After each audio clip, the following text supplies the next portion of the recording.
বন্ধুর বাড়ি ছিল কালী পুজো, তাই আমরাও চলে গেছিলাম সেজেগুজে দুপুরবেলা কালী পুজোর প্রসাদ খেতে। আর এখানে দেখো আমার বন্ধুরা, মানে ছোটবেলাকার বন্ধু একসাথে থাকলে যা হয়, এ ওর পিছনে লাগে ওর পিছনে লাগে, আমি ব্লগ করছি বলে হাসাহাসি করছে, আর এই যে দেখো এখানে তো ও হেসেই যাচ্ছে। মাধ্যমিক হওয়া পর্যন্ত আমরা সবাই একসাথেই ছিলাম, তারপরে সবার স্ট্রিম আলাদা হয়ে যাওয়ার জন্য সবাই সবার আলাদা প্রফেশনে যুক্ত।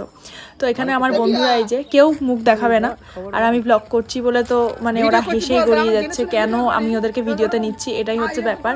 তো ওদের বাড়ির আশপাশটা ছিল ভীষণ সুন্দর একটা জায়গা, মনোরম পরিবেশ। আচ্ছা, তোমাদেরও কি এরকম ছ্যাবলা মার্কা বন্ধু আছে? থাকলে কিন্তু অবশ্যই কমেন্টে জানিও। এদের সাথে যখনই দেখা হয় তখনই মনে হয় যে আমরা বড় নেই, আমরা সবাই ছোট হয়ে গেছি, আগেকার মতোই স্কুলমেট যেরকম আমরা ছোট ছিলাম সেরকমই একটা মানে ভাইবস আসে, আর মাথার সমস্ত টেনশন যেন ফ্রি হয়ে যায়। এখন সবাই সবার ফিউচারের জন্য দৌড়াচ্ছে, মানে কোথায় আমরা সব টেনশন ফ্রি হয়ে পড়তে যেতাম, আড্ডা মারতাম, ইয়ার্কি মারতাম, আজকে সেই জায়গাগুলো আর নেই।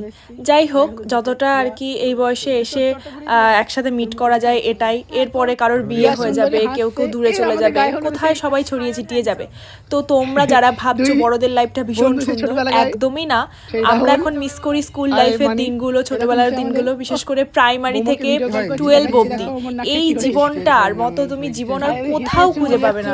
তোমরা যত বড় হবে তত তোমাদের সমস্ত কিছু ঘিরে ধরবে, যত সমস্যা, যত দায়িত্ব। ওই সময়গুলো যেন ছিল সোনায় মোড়া, যেগুলো আমরা টাকা দিয়েও এখন ফিরিয়ে আনতে পারবো না। তো যারা এখন স্কুল লাইফে আছো তারা চুটিয়ে সময়টাকে উপভোগ করে নাও, কারণ এরপরে দায়িত্ব, কেরিয়ার আর টেনশন, এই তিনটে জিনিস কোনোদিনও পিছু ছাড়বে না।